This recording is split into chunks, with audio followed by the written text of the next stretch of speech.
요즘 시대에 인기 없는 단어 중에 권위라는 말이 있습니다. 권. 뭐 다들 아시겠지만 절주권이고 세, 위, 권세, 위엄위. 이래서 권위라는 말이 보니까 어떤 사람이나 기관이 지닌 정당한 힘과 어떤 영향력을 권위라고 합니다. 권위, 저 사람은 어떤 나라로부터 권세, 권위를 받았어. 그것은 그 사람이나 기관이 정당한 힘과 영향력을 가졌다는 말이죠. 우리가 살고 있는 이 시대의 특징 중에 하나는 그런 권위가 해체되고 있는 것이죠. 이것을 두고 우리가 권위의 해체, 이 시대의 특징 중 하나입니다. 우리 여기 앉아있는 대부분의 우리들이 과거 오늘까지 살아오면서 붙잡고 살아온 모든 권위가 사실 하나둘 사라지고 있습니다. 이게 우리 현실이에요. 이제는 어디 가서도 인기 있는 사람이나 인정받는 사람이 되려면 저 사람 좋은 사람이네 인정받으려면 어디서 세상 말로 폼 잡으면 안 돼요. 권위적이 되어서는 재미가 없습니다. 가정에서 부모는 더 이상 과거와 같은 권위를 가지고 있지 않습니다. 여러분 요즘 부모 저희들이 잘 때 그렇게 하는 분들 없습니다. 저도 이제 저희 아이들이 초등학교 때까지는 좀 발바닥도 때리고 발바닥을 제가 좀 잘 때렸습니다. 발바닥을 한 번씩 때리고 했는데 중학교 졸업한과 동시에 그것은 다 졸업을 했지만 발바닥 때리고 요즘은 초등학생도 잘 그렇게 안 하시죠. 여러분 교육 현장의 스승들도 더 이상 학생들에게 권위 대상이 되지 못합니다. 나라의 지도자들도 더 이상 국민의 믿음의 대상이 존경의 대상이 되지 못합니다. 안타까운 일이지만 심지어 우리가 함께하는 이 교회의 또 지도자들 역시 어떤 신뢰, 믿음의 권위가 무너지고 있는 것이 사실입니다. 그 세상의 모든 권위는 지금 제자리를 찾지 못하고 조금 더 표현을 조금 과장적으로 하면 지구에서 존재를 감추고 있습니다. 그래서 이제는 어디 가서 내가 권세자다, 권위다, 내가 이런 사람이다 라고 하면 여러분은 그만큼 그 모임에 끼지를 못한다는 뜻입니다. 물론 권위주의는요, 성경적 가치가 아닙니다. 예수님은 당시 로마의 황제인 가이사가 신처럼 우상화되어 있는 그들의 그 현장을 향해서 권위주의적인 통치와 가진 권력의 남용을 향해 예수께서는 아주 날카롭게 비판하셨습니다. 하지만 우리가 권위주의를 비판한다고 해서 하늘로부터 내려온 그 권위까지 그 필요를 부정해서는 곤란합니다. 예수께서 하셨던 말씀을 기억하실 줄 압니다. 누가복음 20장 25절을 한번 보십시오. 가이사의 것은 가이사에게, 하나님의 것은 하나님께 바치라. 여러분 이게 무슨 말입니까? 당시 국가 권세, 권위가 요구하는, 나라가 요구하는 세금제도를 하나님을 믿는 자도 뭐 해야 된다? 순종해야 된다. 자, 또한 바울은 로마서 13장 1절에서 이런 말씀도 했죠. 한번 보시겠습니다. 로마서 13장. 각 사람은 위에 있는 권세들에게 복종하라. 권세는 하나님으로부터 나지 않음이 없나니 모든 권세는 다 하나님께서 정하신 바라. 그 맨 앞부분, 자 1절, 13장 1절 맨 앞부분을 한번 보여주세요. 각 사람, 우리 모든 교우들을 말하죠. 이 로마 교회는 아직 예수를 믿지 않았지만 그 유대교인들, 오랜 전통 속에 하나님을 안다고 살아온 사람들에게 하는 말이거든요. 너희들이 하나님을 믿는다고 하느냐? 먼저 너희들 위해 세운, 비록 로마인이고 압제이고 더러운 칼을 쥐고 무서운 칼을 가지고 횡포 부리는 자들이지만 그들이 가진 권세에 말아 복종하라는 겁니다. 여러분 이게 우리 기독교 신앙이에요. 권위나 권세, 자, 그 자체는 우리를 보호하고 지키는 어떤 의미에서 일종의 비 오는 날의 우상과도 같은 겁니다. 그래서 그 권위는요, 여러분들이 인정하든 인정하지 않든 그 권위는 우상과 같이 펼쳐져서 그 속한 공동체 속에 있는 회원들을 안전하게 보호하는 역할을 합니다. 그게 권위예요. 그런데 이런 권위를, 모든 권위를 다 부인하는 사람은 자신의 안전과 보호를 보장받을 수 없습니다.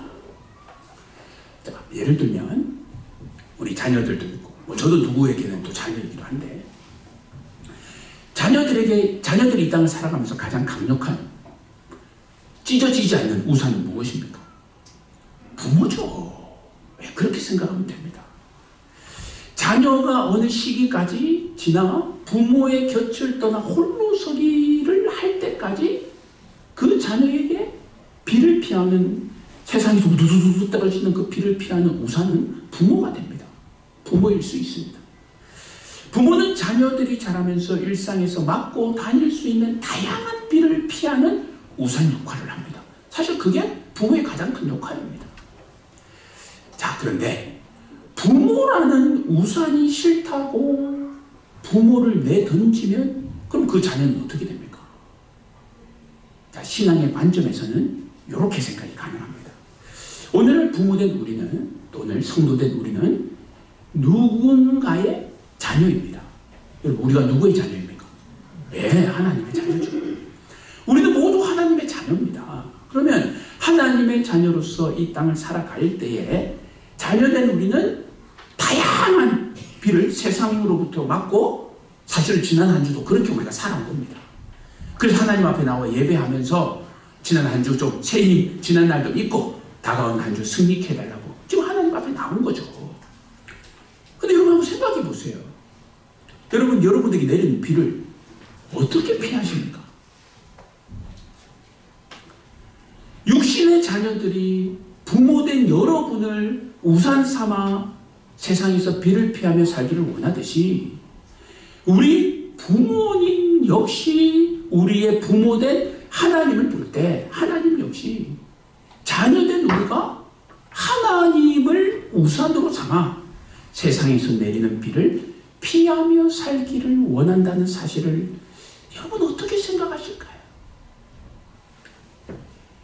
사실 예수님을 삶의 주인으로 고백하는 성도들이, 우리가 정말 붙잡고 살아야 할 권위가 있다면 그것은 예수님의 권위죠.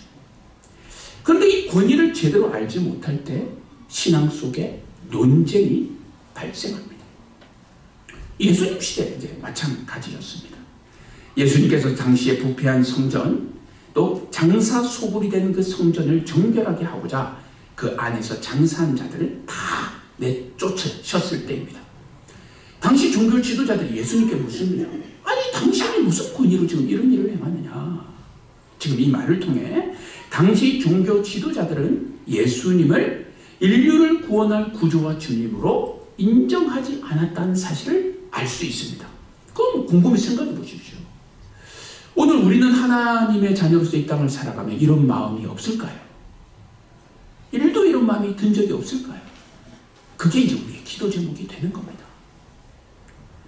하나님은 자꾸 이 우산 속에 들어오면 얼마든지 피할 수 있다고 하는데, 우리가 그 속에 마치 어느 시기, 어느 때 부모의 곁을 자꾸 벗어나라고 하는 육신의 자녀처럼, 우리가 수십 년, 아니 더 오랫동안 신앙을 해왔음에도 불구하고 하나님의 우산 아래서 우리들이 자꾸 벗어나려고 한다는 말씀이죠.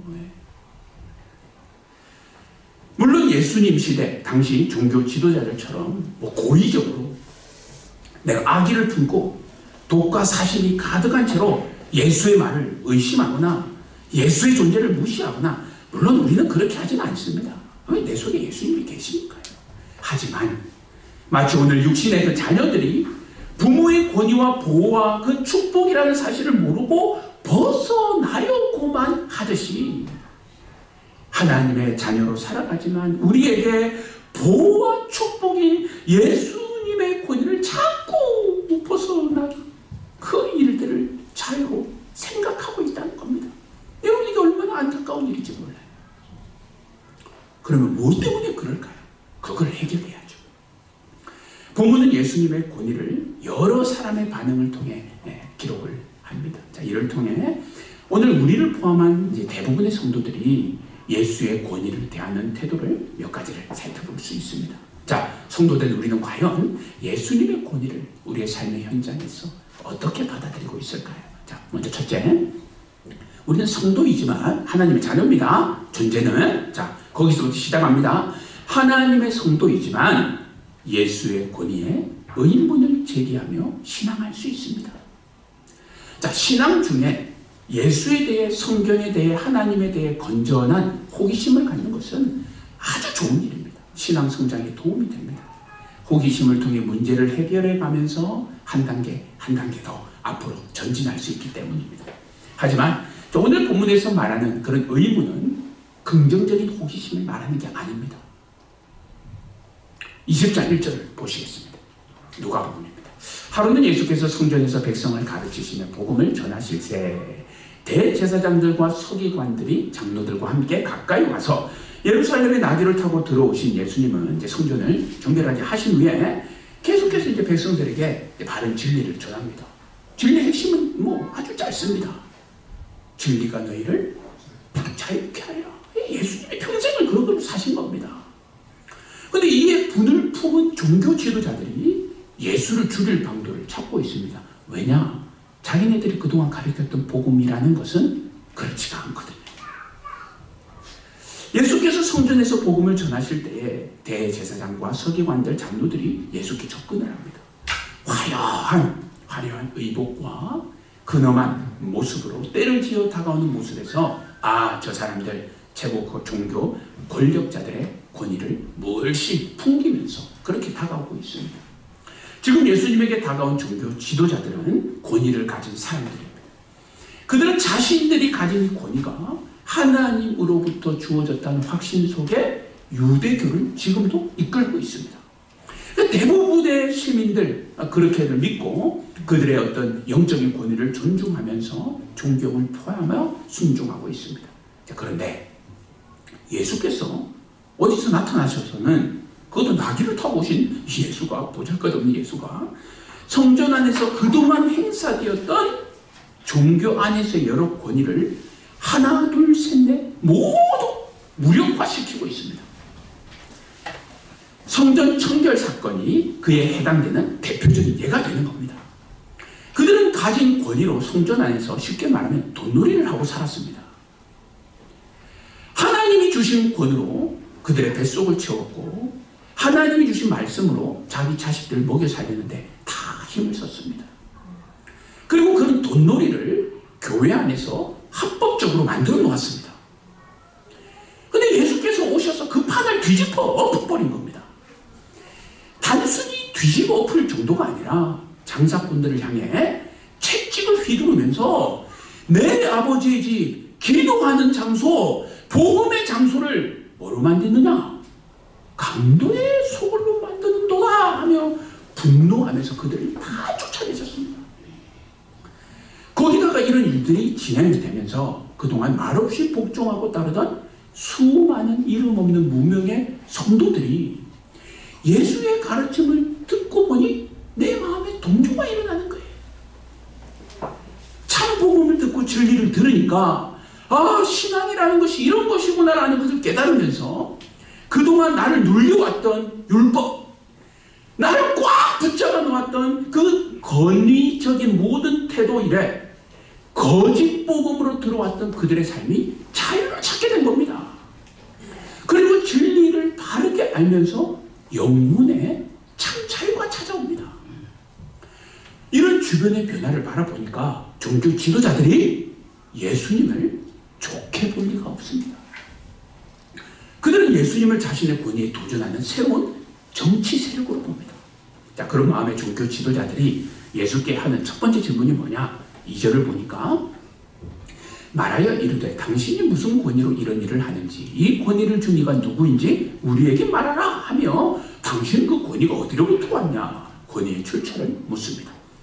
먼저 종교 지도자들은 예수께 무슨 권위로 이런 일을 하느냐? 무슨 권위로 이런 일을 하느냐 묻습니다. 이는 예수 당신이 가진 권위는 우리가 가진 권위와 다르다는 말입니다.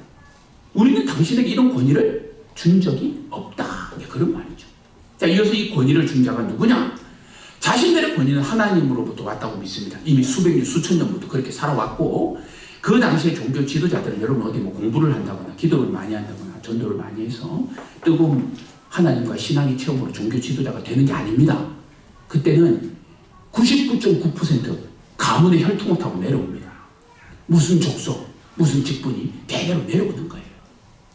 그러니까 이 사람들은 자신의 권위가 하나님으로부터 왔다고 그렇게 믿는 사람들입니다. 그러니까 자신들과 다른 예수의 권위는 당연히 하나님일 수가 없다. 그것을 강조하는 겁니다.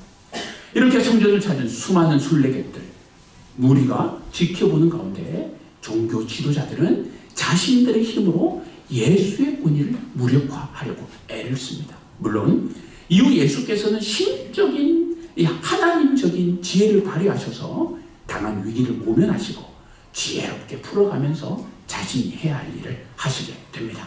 자, 문제는 그 이후에 예수께서 어떻게 이 문제를 풀어가느냐 보다도 더 중요한 문제가 있습니다. 오늘 성도된 우리는 과연 그 시대의 종교 지도자들과 뭐가 다르냐는 겁니다. 혹시 우리도 본문의 이 못난 종교 지도자들처럼 그렇게 신앙을 하고 있지는 않느냐, 요걸 돌아보는 게 본문이 기록된 목적입니다. 살면서 때때로 우리가 어떤 지도자의 권위를 인정하고 싶지 않을 때가 있습니다. 이거 속으로 이제 한번 생각해 보세요. 근데 언제 그렇습니까? 그 사람이 어떤 자리든 영역의 어떤 사회 공동체든 여러분 언제 우리가 그 권위자의 권위를 인정하기 싫습니까? 누군가의 권위를 인정하고 싶지 않은 가장 큰 이유 중 하나는 그 권위자의 인간성이 마음에 들지 않는 거예요. 외모도 좀 보면 뭐 그 정도 됐고 실력도 괜찮은데 그럼에도 불구하고 그 권위자가 그냥 싫어요.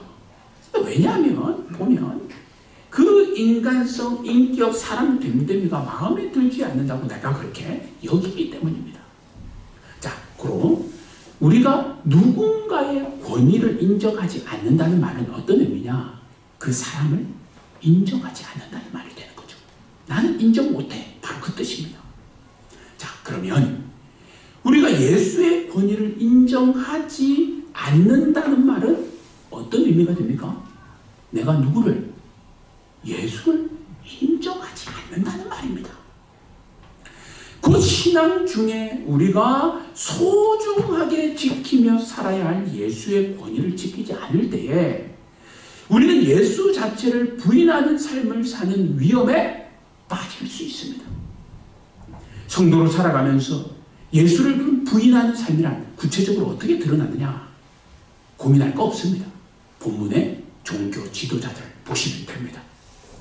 그들은 가진 권위로 하나님이 주신 삶의 기회, 재능, 달란트, 은사로 자신의 배를 불리는 데만 사용합니다. 그렇게 특화된 인간들입니다. 백성들이 알아야 할 진리에는 관심이 없습니다.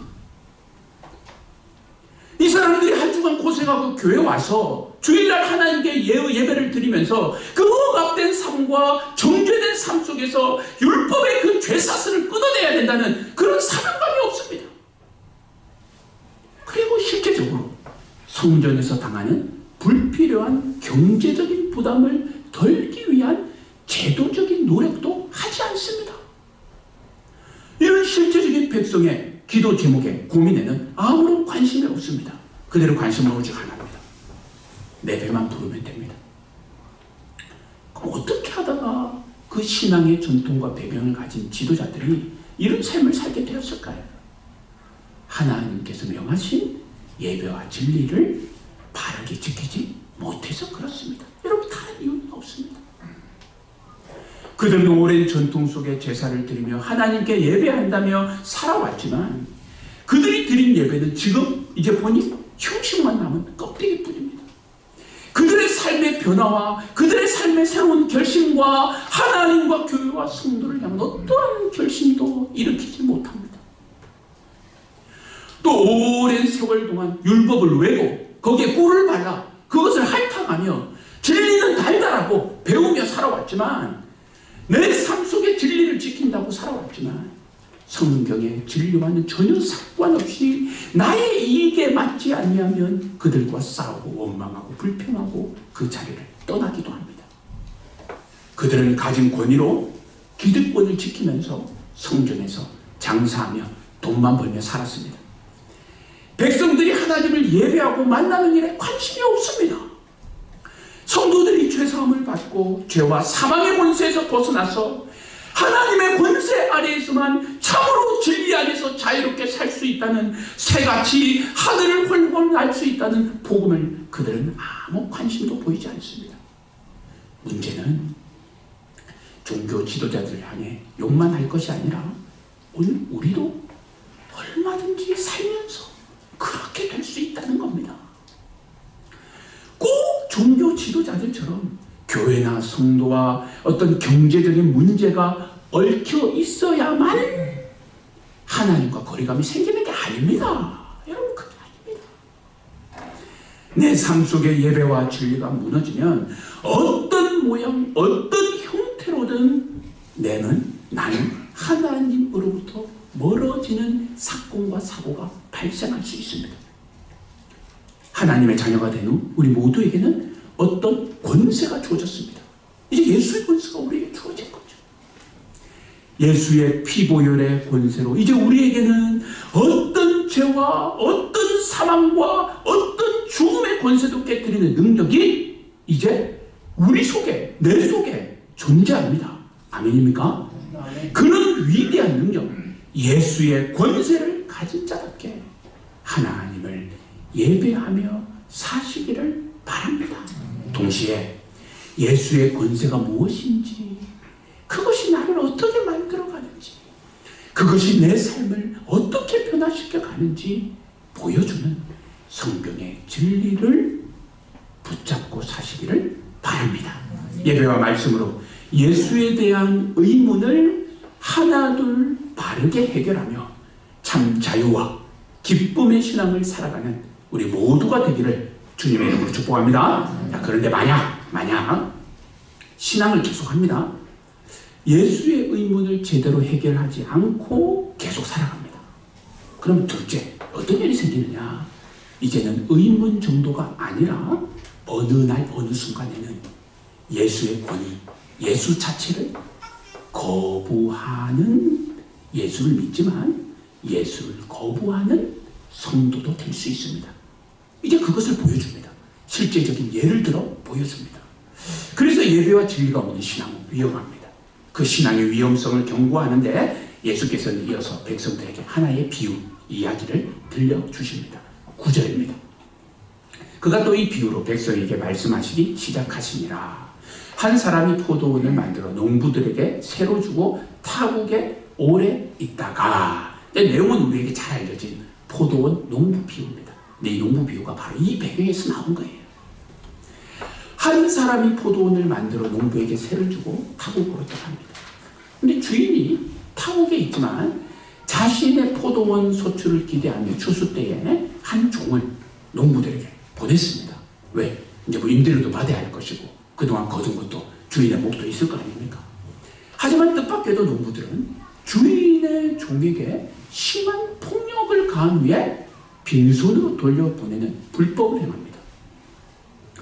포도원 주인이 어떻게 하느냐? 다른 종을 또 보냅니다. 근데 농부들은 그에게도 동일하게 합니다. 그냥 또 보냅니다. 좁혀고. 그 주인이 세 번째 또 보냅니다. 종을 보냅니다. 그런데 또 역시 폐기만 하고 그냥 빈손으로 돌려보냅니다. 보낸 종들이 당한 수치는 곧 주인 자신의 수치입니다. 주인은 당장이라도 달려와서 법적인 응징을 가할 수도 있습니다. 하지만 주인은 깊이 생각한 후에 농부들에게 마지막 기회를 주며 중대한 결정을 합니다. 뭐냐? 자신의 아들을 보내게 됩니다. 종이 주인의 뜻을 전하는 대리자였다면 아들은 상속자로 주인과 다름없는 법적 지위와 권한을 가지고 있습니다. 그런 아들을 보냈다. 이 말은 보내기로 마음먹은 까닭은 농부들이 아들만큼은 존중히 여길 것이라고 주인은 생각했기 때문입니다. 하지만 농부들은 불의를 회복할 마지막 기회마저도 외면합니다. 그들은 서로 머리를 맞대어 의논합니다. 그리고 그들이 내린 결론은 내친 김에 뭐냐? 주인의 상속자인 아들까지 죽여서 포도원을 우리가 꿀꺽하자입니다. 실제 그들은 계획한 대로 주인의 아들을 포도원 밖으로 끌고 가서 죽여버립니다. 성경의 이야기는 그렇게 끝납니다. 자, 본문에서 포도원 주인은 하나님이죠. 농부는 당시 종교 지도자들입니다. 종들은 세례 요한과 같이 하나님의 보내심을 받고 살아왔던 선지자들입니다. 종교 지도자들은 구약 시대부터 지금까지 하나님이 보낸 선지자들을 계속해서 거부해 왔지 않습니까? 그래서 결국 722년에 북이스라엘이 망하기도 하고 586년에 남유다가 망하기도 하고 바벨론 포로로 다 잡혀갔다가 침묵기를 보내고 그리고 예수님이 오시는 겁니다. 그리고 마침내 하나님께서는 독생하신 아들 예수를 보내셨는데 이 아들마저도 거부하고 지금 죽이려고 하고 있는 겁니다. 그리고 실제 우리는 알고 있습니다. 얼마 지나지 않아 실제 그렇게 아들을 죽입니다. 자, 포도원 비유에서 농부들이 주인이 보낸 종을 거부하다가 결국 주인의 아들까지 죽이게 된 가장 큰 이유 중 하나가 뭘까요? 자신들이 가진 이 신앙이 어떤 물욕을 넘어서지 못하는 것도 있지만 여러분 그것은 모든 인생의 연약함 중에 하나일 뿐입니다. 표가 나는 하나일 뿐입니다. 그게 중요한 건 아니에요. 더 중요한 게 있습니다. 근본적인 신앙의 문제. 뭘까요? 근데 왜 죽였을까요? 어떻게 아들까지 죽일 수가 있습니까? 사실 이렇게 물어봐야죠. 왜 그랬을까요? 하나님의 자녀로 내가 순종하고 따라야 할 신앙의 도를 예수의 권위를 받아들이지 않았기 때문입니다. 여러분 다른 이유는 없습니다. 이것이 오늘날 성도로 살아가는 우리에게 하나님께서 원하시는 신앙입니다. 그리고 본문에서 주인은 농부에게 그것을 기대한 겁니다. 주인이 아들을 농부에게 보낸 것이 농부가 아들에게 아버지의 재산을 물려주려고 보낸 것입니까? 주인이 아들에게 큰 재산을 물려주려고 그렇게 아들을 보낸 겁니까? 그렇지 않습니다. 주인이 포도원으로 아들을 보낸 것은 아들을 위해서가 아니라 농부들을 위해서였습니다. 그 죄와 사망의 권세를 깨뜨리고 아들을 받아들이고 참 자유를 얻으라는 하나님의 메시지였던 것입니다. 그래서 그들이 농부들이 어떤 마음으로 악한 짓을 했는지 다 알고 있음에도 불구하고 주인은 어떻게 하느냐? 사랑의 손을 계속해서 농부들에게 주인이 손을 내미는 겁니다. 그런데 거절당합니다. 하지만 주인은 또 손을 내밉니다. 농부들이 큰 실수를 했지만 이번에는 내 마음을 알고 내 손을 잡아주기를 원합니다. 주인의 기대와 달리 농부들은 또 주인을 속입니다. 하지만 주인은 다시 자비의 손을 내밀어 농부들이 내 손을 잡아주기를 원합니다. 이번 애라도 비록 몇 번 거절했지만 이번 애라도 내 손을 잡아주기만 하면 이전에 행한 모든 죄와 실수와 허물은 용서할 것이라는 의미로 주인은 가장 강력한 권위의 상속자를 보내기까지 농부들이 주인의 손을 잡아주기를 원합니다. 하지만 그들은 아들을 죽이기까지 주인의 권위를 무시합니다. 자신들을 살리기 위한 주인의 방법에 관심이 없습니다. 자신들의 가정과 산업의 현장을 더 기름지게 하기 위한 하나님의 방법을 지금 보내주고 있는데 그것을 내 손으로 싫다고만 합니다.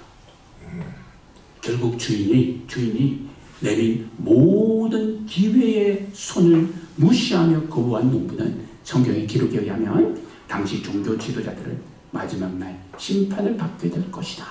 그렇게 기록을 합니다. 지금 주인이 농부와의 관계를 끊지 않고 주인이 농부, 종교 지도자와 관계를 끊지 않고 이어가기 위해 반복적으로 내밀었던 주인의 손을 여러분 한번 생각해 보십시오. 그러면 그 주인의 손이 오늘 신앙하는 우리에게는 어떻게 다가올까요? 여러분, 주인의 손이 오늘 우리에게도 그렇게 내밀어지고 있습니다.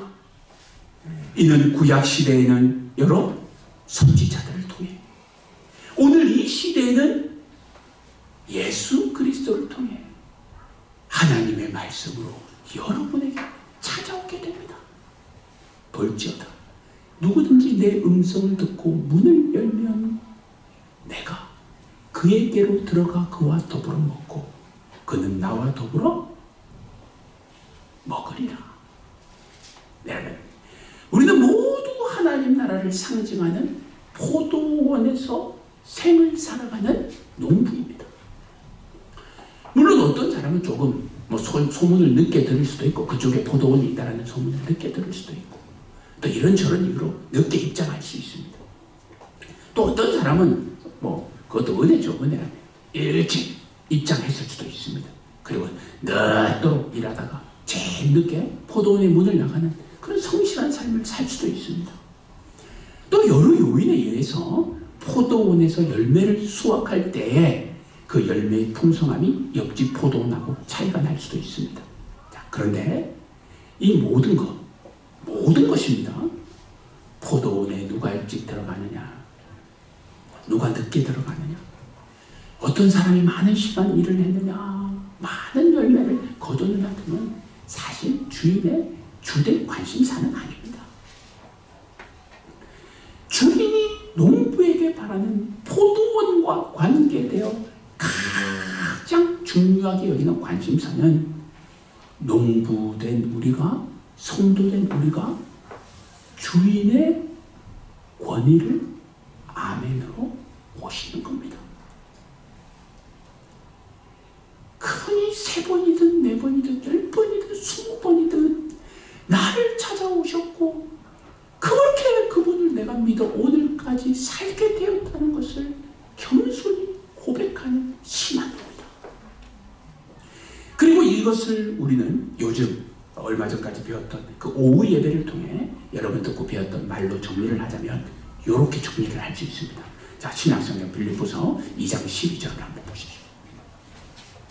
그러므로 나의 사랑하는 자들아. 자, 여기서부터 함께 끝까지 읽겠습니다. 시작. 너희가 나 있을 때뿐 아니라 더욱 지금 나 없을 때에도 항상 복종하여 두렵고 떨림으로 너희 구원을, 아멘. 여러분, 구원은 한 번 받고 끝나는 게 아니라 여러분 확신 속에 영원히 유효한 것이 아니고 여러분이 날마다 그것을 이루어가야 합니다. 이게 포도원 농부의 자세가 되는 겁니다.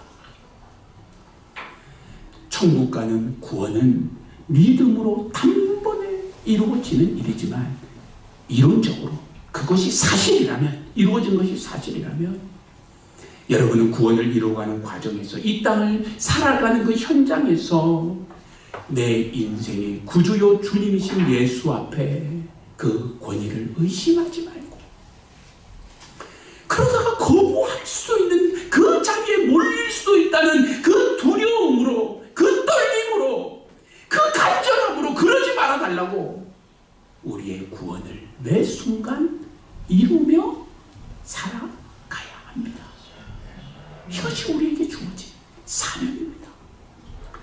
복종할 자에게 복종하고 두려워할 자를 두려워하며 살 때 장차 어떤 세상이 우리에게 찾아와도 우리는 두려워하지 않을 수 있습니다. 이런 믿음의 확신으로 모두에게 맡겨주신 포도원, 그것이 어디든지, 가정이든 학교든 산업의 현장이든 교회든 하나님께 영광 돌리며 살아가는 모두가 되기를 주님의 이름으로 축원합니다. 아멘. 우리 함께 기도하겠습니다.